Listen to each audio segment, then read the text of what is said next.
In this lesson, I'm going to teach y'all the guitar part for Foggy Mountain Rock. It's a standard bluegrass song. If you've ever been to a bluegrass jam, odds are you've heard this song played there. It's a really common one. It's an instrumental, really fun song to jam on and practice your country and bluegrass strumming.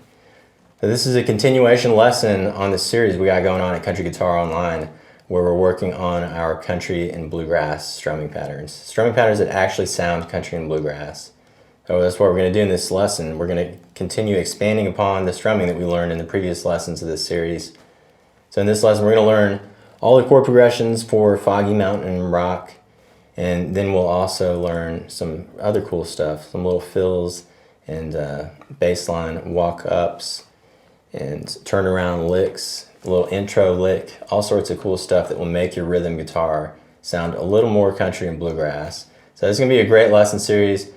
I think I'm most excited about the walk-up chord transition fills in this lesson, because this is such a common technique used in country and bluegrass music. So here's an example of a bass line walk-up. And this is stuff that you just add in between your chord changes, you know? So something like this. Right here. There's a simple one. And here's one. Another one.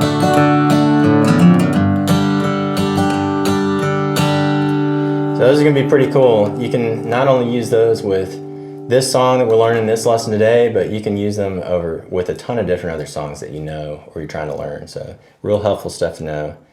Anyways, let's get into the chord progression of the song first, and then we'll learn all those other fun fills and all that stuff.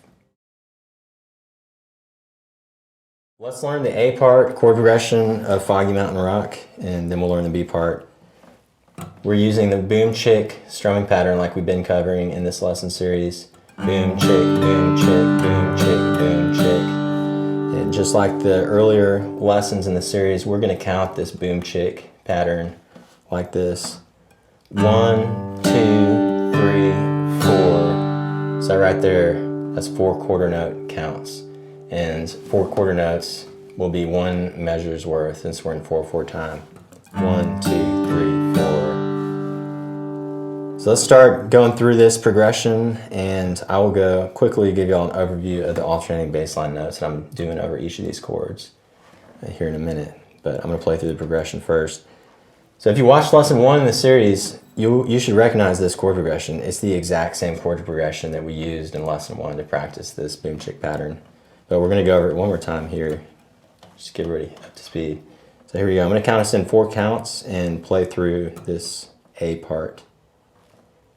1, 2, 3, 4. G, G, G, G, C, C, G, G, D,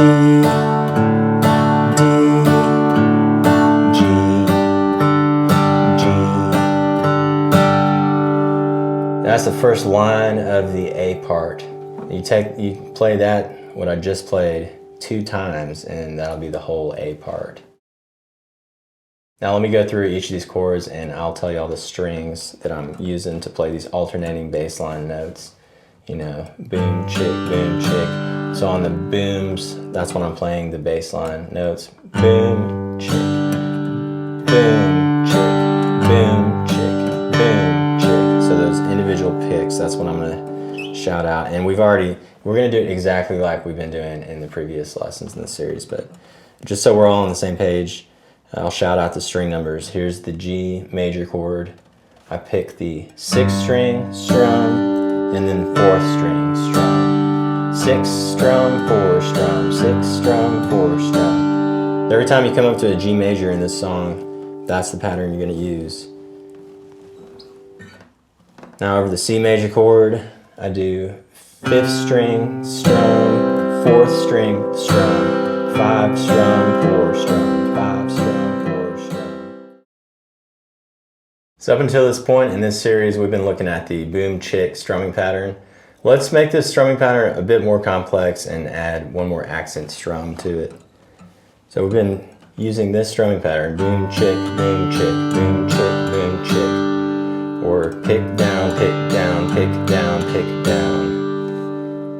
let's turn it into pick, down, pick, down.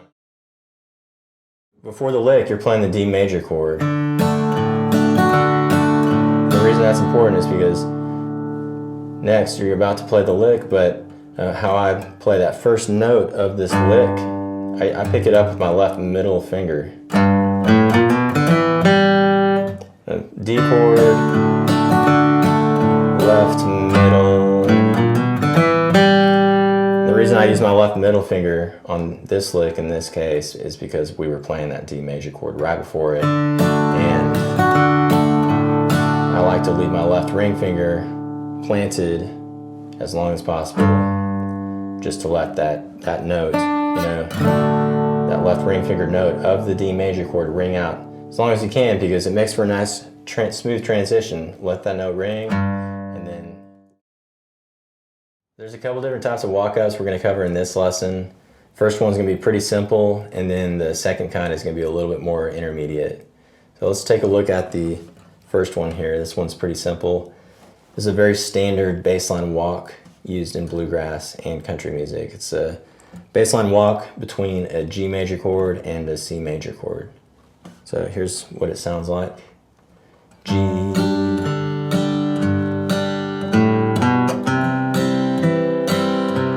just like that. Once again, G,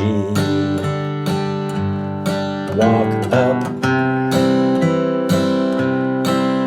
And they're called walk ups because you're just walking note by note up the scale. So in this case, we are playing a G major chord. We're starting with the G,